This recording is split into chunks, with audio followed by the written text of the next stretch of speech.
خداوند کے زندہ اور پاک کلام میں سے سیموئیل کی دوسری کتاب اس کا 5واں باب۔ جب اسرائیل کے سب قبیلے حبرون میں داؤد کے پاس آ کر کہنے لگے کہ دیکھ ہم تیری ہڈی اور تیرا گوشت ہیں، اور گزرے زمانہ میں جب ساؤل ہمارا بادشاہ تھا تو ہی اسرائیلیوں کو لے جایا اور لے آیا کرتا تھا، اور خداوند نے تجھ سے کہا کہ تو میرے اسرائیلی لوگوں کی گلہ بانی کرے گا اور تو اسرائیل کا سردار ہوگا۔ غرض اسرائیل کے سب بزرگ حبرون میں بادشاہ کے پاس آئے، اور داؤد بادشاہ نے حبرون میں ان کے ساتھ خداوند کے حضور عہد باندھا، اور انہوں نے داؤد کو مسح کر کے اسرائیل کا بادشاہ بنایا۔ اور داؤد جب سلطنت کرنے لگا تو 30 برس کا تھا، اور اس نے 40 برس سلطنت کی۔ اس نے حبرون میں 7 برس 6 مہینے یہودا پر سلطنت کی، اور یروشلم میں سب اسرائیل اور یہودا پر 33 برس سلطنت کی۔ پھر بادشاہ اور اس کے لوگ یروشلم کو یبوسیوں پر جو اس ملک کے باشندے تھے چڑھائی کرنے گئے۔ انہوں نے داؤد سے کہا جب تک تو اندھوں اور لنگڑوں کو نہ لے جائے یہاں نہیں آنے پائے گا۔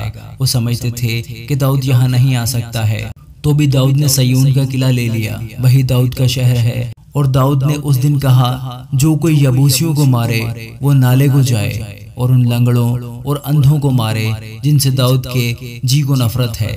اسی لیے یہ کہاوت ہے کہ اندھے اور لنگڑے وہاں ہیں سو وہ گھر میں نہیں آ سکتا۔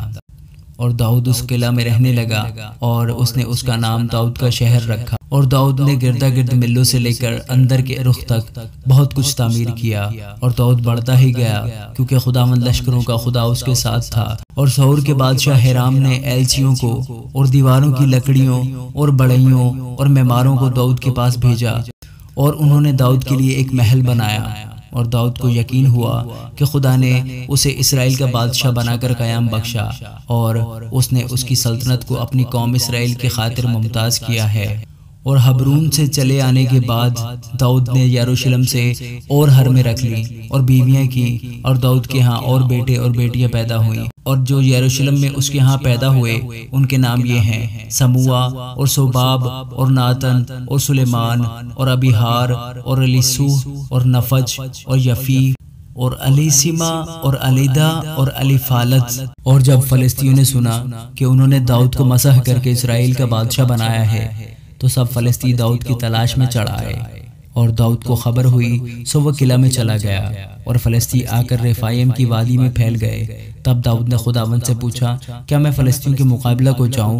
کیا تو ان کو میرے ہاتھ میں کر دے گا؟ خداوند نے داؤد سے کہا جا، کیونکہ میں ضرور فلسطینیوں کو تیرے ہاتھ میں کر دوں گا۔ سو داؤد بال پرازیم میں آیا، اور وہاں داؤد نے ان کو مارا اور کہنے لگا کہ خداوند نے میرے دشمنوں کو میرے سامنے توڑ ڈالا جیسے پانی ٹوٹ کر بہہ نکلتا ہے، اسی لیے اس نے اس جگہ کا نام بال پرازیم رکھا۔